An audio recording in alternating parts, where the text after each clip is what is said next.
पहलगांव में जो हादसा कहें या इसे क्या कहें, हादसा तो नहीं है। हादसा यानी जो अचानक से हो जाए, ये तो जानबूझकर किया गया साजिश है। लेकिन तेजस्वी यादव इसे हादसा मान रहे हैं। लेकिन तेजस्वी यादव की अच्छी बात यह है कि वो देश के साथ खड़े हैं।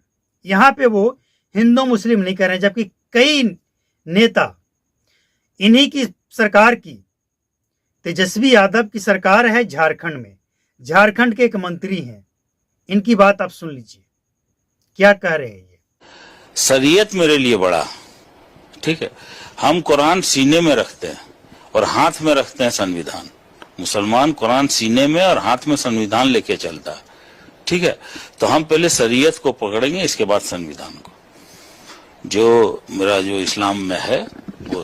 अब सवाल ये उठता है कि जो संविधान की दुहाई देने वाले हैं, संविधान बीजेपी बदल देगा। भाई संविधान कौन बदलेगा और किससे संविधान को खतरा है, आपने सुन लिया। सरिया, संविधान नहीं। समझ रहे हैं आप।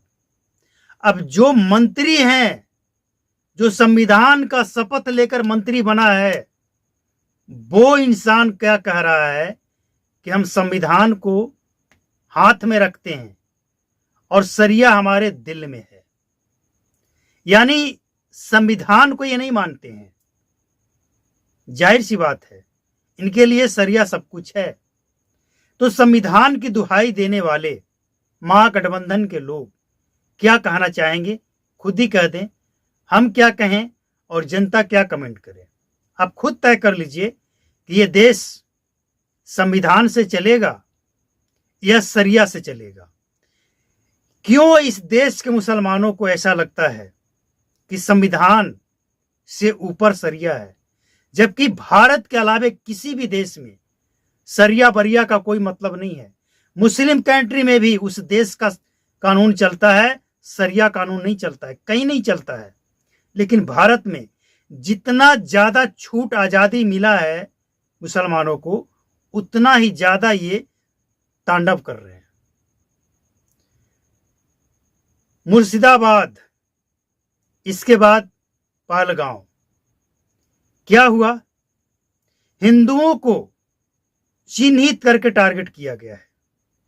इसके बाद भी अगर कहा जाए कि आतंकवादियों का कोई धर्म नहीं होता है, तो ये कौन सा धर्म है जो कलमा नहीं पढ़ता है तो उसे मार दो गोली, वो भी उसी के परिवार के सामने।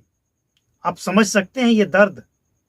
नहीं समझेंगे, क्योंकि इस दर्द को वही महसूस कर सकता है जिसने अपने परिवारजनों को सिर्फ इसलिए गवा दिया, उसका कसूर सिर्फ इतना है कि वो हिंदू है। इसके बाद भी अगर भारत के वो तमाम हिंदू जो ऐसे लोगों को सपोर्ट करते हैं, क्या उनको सीखने और जागने की जरूरत नहीं है? और अगर नहीं है